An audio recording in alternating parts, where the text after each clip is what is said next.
Do you feel the buzz? I remind the House what this bill does, what it does not do, and also how together we can address legitimate concerns which have been raised in good faith by honourable members. It is the case that this bill protects, enhances and strengthens our union and the prosperity of all our people. And it is all the more crucial that we take these steps as we recover from the dreadful COVID-19 pandemic. We need to work together as one United Kingdom, displaying solidarity and resolve in order to ensure that the prosperity that we generate is shared for all of the people that we represent. And it's a fact that each of the parts of the United Kingdom trade more with each other than with anyone else. It's a fact that each of the peoples of the United Kingdom rely more on each other than anyone else. And all of the peoples of the United Kingdom are stronger when we work together, act together, and stick together. And I think no one summed up the essence of this bill better than my honourable friend, the member for Murray. He said this is a bill about jobs and businesses. The 545,000 jobs that, as he reminded us, in Scotland rely on the integrity of our internal market. He reminded us that, coincident with this bill, there is a power surge for all the devolved administrations, with hundreds of powers going to the devolved assemblies to strengthen devolution. And he also stressed that the importance of devolution was that all our citizens could see our governments working together. The United Kingdom government working with the Northern Ireland Executive, with the Senate in Wales, and of course with the Scottish government. Not at this stage. Now, what this bill is not doing is not walking away from negotiation with the European Union. Those negotiations go on with David Frost and Michel Barnier, with myself and my friend Maroš Šefčovič in the Joint Committee. We're committed to making a success of those negotiations. What this bill is not about is abandoning the withdrawal agreement. The withdrawal agreement is there. We're safeguarding the rights of 3 million EU citizens in the UK, just as EU nations are safeguarding the rights of 1 million UK citizens in the EU. And this bill is certainly not about declining to implement the Northern Ireland Protocol. As the member for East Antrim reminded us, with some regret on his part, it is the case that we are erecting border inspection posts for sanitary and phytosanitary checks in Northern Ireland even now, and we are investing hundreds of millions of pounds in helping Northern Ireland businesses be ready for the new processes that come with the protocol.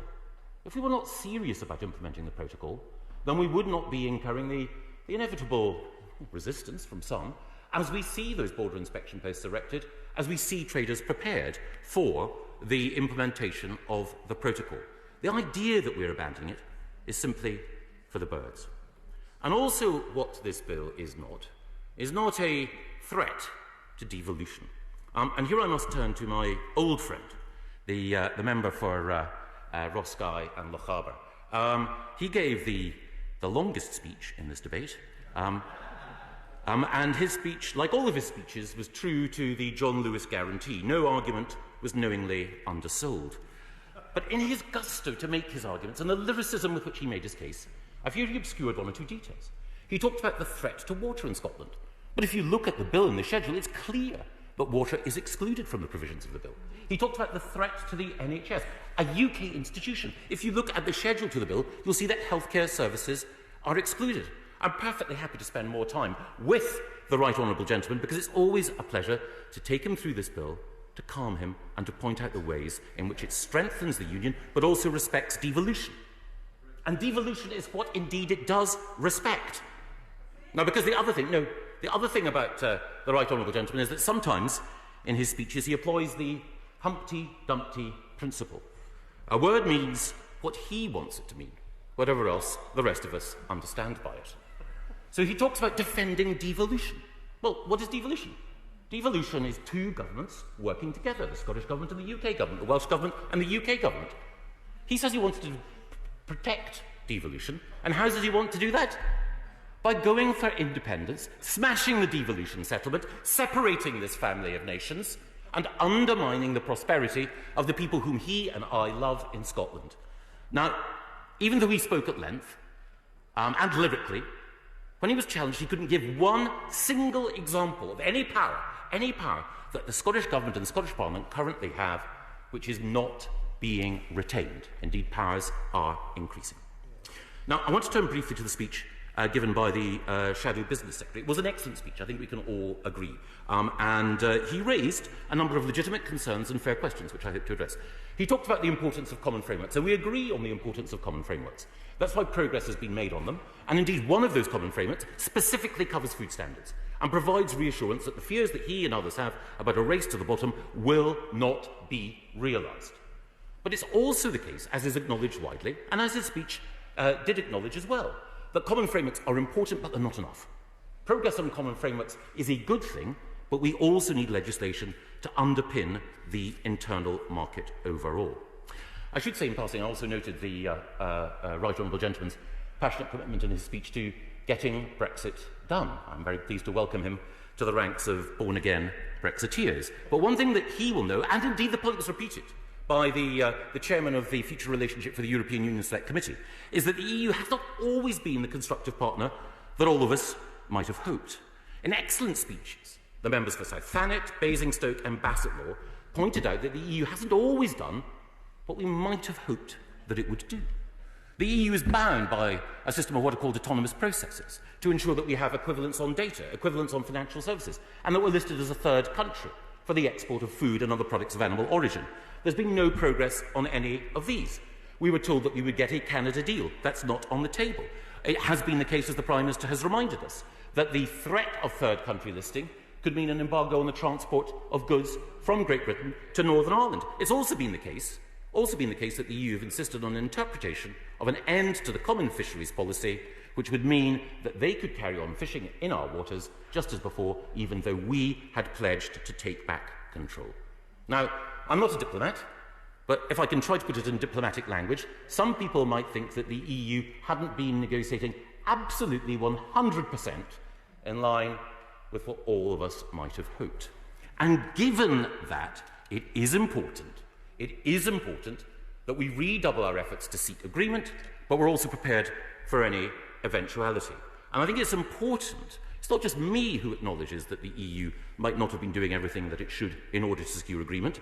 As I say, the chairman of the Select Committee made the point that there is no need for exit declarations for goods coming from Northern Ireland to Great Britain.